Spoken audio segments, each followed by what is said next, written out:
গ্রামের মানুষ বলতো নূরের ঘরে যেন আলো জন্ম নিয়েছে। মেয়ের নাম আলো। নামটা যেন সত্যি মিথ্যে না। ফুটফুটে গোলগাল মুখ, বড় বড় টলটলে চোখ, গালে গভীর টোল। হাসলে মনে হয় ঘরের সব অন্ধকার সরে যায়, কাঁদলে মনে হয় বুকটা ভেঙে যাবে। আলোর বয়স 6, মা নূর বয়স 27। শ্যামলা রং, মায়া ভরা মুখ, মুখে একটা গভীর বেদনার ছায়া, যেটা সে সব সময় লুকিয়ে রাখার চেষ্টা করে। নূর আর আলো দুজনের সংসার ছিল ছোট্ট একটা টিনের ঘরে। গ্রামের শেষ মাথায় একটা পুরনো বটগাছের পাশে, উঠানে ঝিঙ্গে গাছ, পাশে ছোট্ট ফুলের বাগান। আলো নিজে করেছিল মায়ের সাথে। আলো ছিল অদ্ভুত রকমের চটপটে। সারাদিন কথা বলতো, প্রশ্ন করত, মাঠে মাঝে দৌড়াতো, পাখির পেছনে ছুটতো। সন্ধ্যায় মায়ের কোলে বসে গল্প শুনতো। মা, আকাশে এত তারা কেন? কারণ প্রতিটা তারা একটা স্বপ্ন। আমার স্বপ্নটাও কি তারা হয়ে আছে? হ্যাঁ রে, তোর স্বপ্নটা সবচেয়ে উজ্জ্বল। আলো হাসতো, মায়ের বুকে মাথা গুজিয়ে ঘুমিয়ে পড়তো। এই ছিল তাদের দুনিয়া, ছোট্ট কিন্তু পরিপূর্ণ। নূরের মা একদিন সন্ধ্যাবেলায় তাদের বাড়ি আসে। বয়স্ক মানুষ, কম কথা বলেন, কিন্তু যা বলেন সেটাই শেষ কথা। সংসারী, বাস্তববাদী। মেয়েকে ভালোবাসেন, কিন্তু তার ভালোবাসা আবেগে নয়, সিদ্ধান্তে প্রকাশ পায়। একদিন সন্ধ্যায় তিনি এলেন, উঠানে বসলেন, নূরকে পাশে ডাকলেন। নূর, তোর বয়স তো 27। একটা ছোট মাইয়া নিয়ে এতদিন কতদিন থাকবি? সামনে কি হবে? মা, আমি আর আলো ভালো আছি।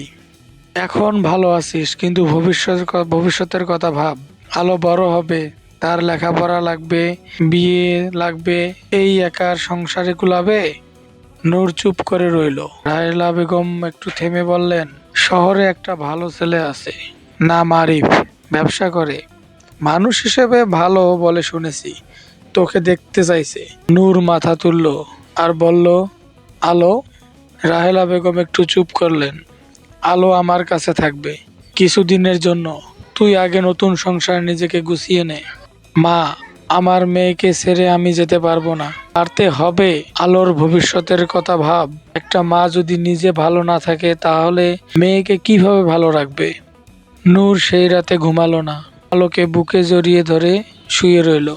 মেয়ের ঘুমন্ত মুখের দিকে তাকিয়ে রইল ভোর পর্যন্ত। পরের দিন সকালবেলা আলো ঘুম থেকে উঠে দেখলো মা তৈরি হচ্ছে। মা, তুমি কই যাও? নূর হাঁটু মুড়ে বসলো, মেয়ের দুই গালে হাত রাখলো, চোখে চোখ রাখলো। মা, একটু দূরে যাব সোনা, কিন্তু তাড়াতাড়ি ফিরে আসবো। কতদিন পর আসবে? খুব তাড়াতাড়ি নানির কাছে থাকবি, ঠিক আছে? আলো একটু ভাবলো, তারপর ছোট হাতে মায়ের মুখ ধরলো। আর তুমি কাঁদছো কেন? নূর বুঝতে পারেনি, চোখ দিয়ে জল পড়ছিল। মেয়েকে বুকে টেনে নিল, শক্ত করে ধরলো। আলো মায়ের গলা জড়িয়ে ধরলো।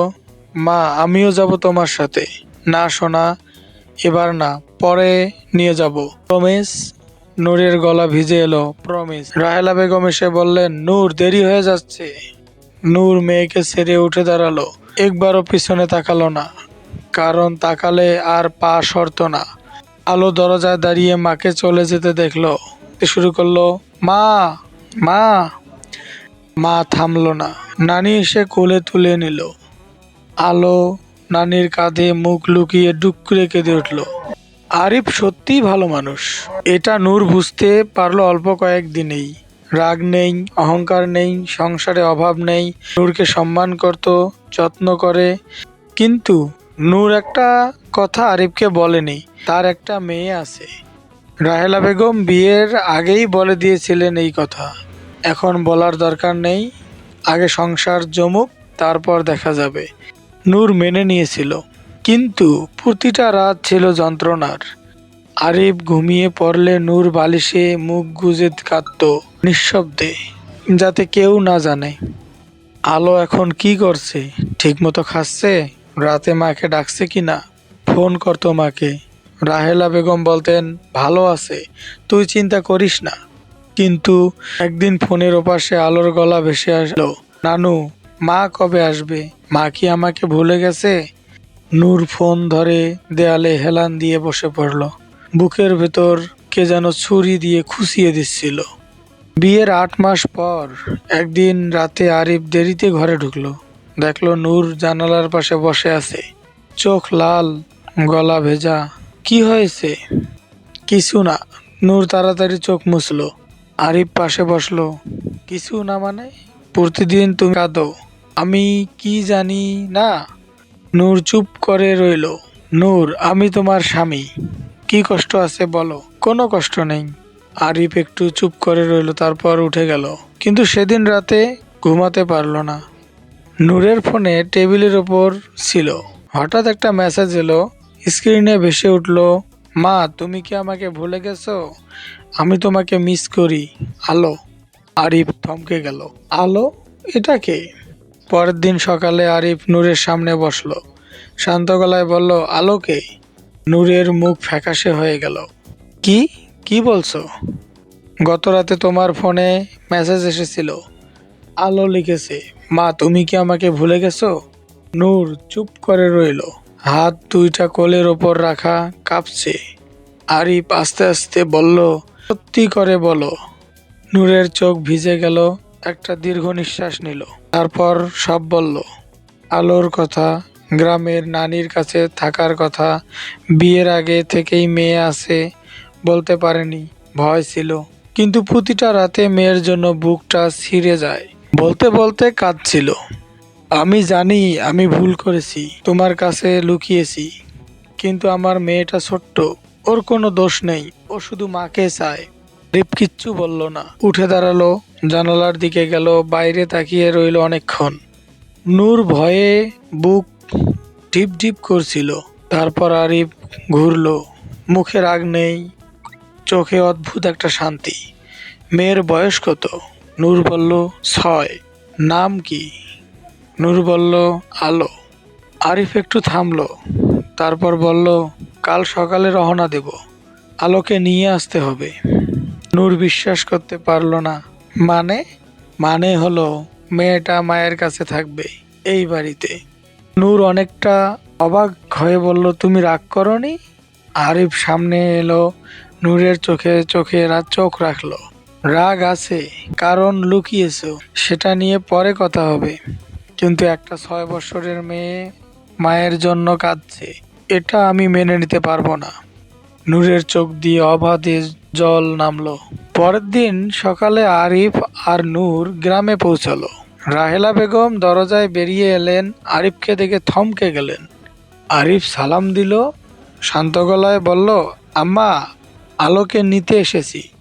রাহেলা বেগম কিছু বলার আগেই ঘরের ভেতর ছোট্ট একটা শব্দ ভেসে এলো, মা। আলো দৌড়ে বেরিয়ে এলো। নূর হাঁটু মুড়ে বসে গেল। আলো সজোরে মায়ের বুকে ঝাঁপিয়ে পড়ল। মা, মা এসেছো? আমি জানতাম আসবে। নূর মেয়েকে দুই হাতে আঁকড়ে ধরলো, কাঁদছিল। আলোও কাঁদছিল। দুজনে অনেকক্ষণ ধরে রইল। আরিফ দূরে দাঁড়িয়ে দেখছিল। একটু পরে আলো মায়ের কাছ থেকে মাথা তুলল। অপরিচিত মানুষটাকে দেখলো। উনি কে মা? নূর চোখ মুছলো, তোমার।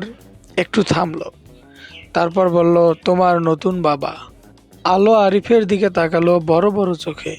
আরিফ হাঁটু মুড়ে বসলো। আলোর সমান উচ্চতা এলো, মুখে হাসি। জিজ্ঞেস করলো, তোমার নাম আলো? আলো মাথা নাড়ালো। সুন্দর নাম। তুমি কি আমাদের সাথে যাবে? আলো একটু ভাবলো, তারপর মায়ের দিকে তাকালো। নূর মাথা নাড়ালো, যাবি। আলো আবার আরিফের দিকে তাকালো। তুমি কি আমাকে আর মায়ের থেকে দূরে রাখবে? আরিফের বুকটা তখন একটু কেঁপে উঠল। বলল, না, কখনো না। আলো কয়েক মুহূর্ত চুপ করে রইল, তারপর ধীরে ধীরে এগিয়ে গেল। ছোট্ট হাত আরিফের হাতে রাখলো। আরিফ হাতটা শক্ত করে ধরলো। এই বিকেলের তিনজন একসাথে গাড়িতে উঠলো। আলো মাঝখানে বসলো, এক হাতে মায়ের হাত, আরেক হাতে আরিফের হাত। গাড়ি চলতে শুরু করলো। আলো জানালা দিয়ে বাইরে তাকিয়েছিল। গাছপালা পেছনে সরে যাচ্ছে, মাঠ পেছনে যাচ্ছে, আকাশ বড় হচ্ছে। একটু পর আলো আরিফের দিকে তাকালো, বলল, আমাদের বাসায় কি ফুল গাছ আছে? আরিফ একটু অবাক হলো। নেই, কিন্তু লাগাতে পারি। আমি লাগাবো, মায়ের সাথে। আরিফ বলল, ঠিক আছে। আলো সন্তুষ্ট হয়ে আবার জানালার দিকে তাকালো। নূর মেয়ের দিকে তাকালো, তারপর আরিফের দিকে। আরিফ নূরের দিকে তাকালো। নূর চোখ ভরা জল নিয়ে হাসলো। বাইরে সূর্য ডুবছিল, আকাশ লাল হয়ে গেছে। সেই লাল আলো গাড়ির ভেতরে এসে তিনটা মুখে পড়ছিল। তিনজনের ছায়া একসাথে মিশে গিয়েছিল। বাড়িতে গিয়ে নূর আর আলো পরের দিন ফুল বাগানে ফুল গাছ লাগাচ্ছে, আর আরিফ সেটা দরজা দাঁড়িয়ে দেখছে। তিনজনের নতুন সংসার শুরু হলো। গল্পটি যদি আমাদের ভালো লেগে থাকে তাহলে আমাদের চ্যানেলটাকে সাবস্ক্রাইব করে দিয়ে দিন।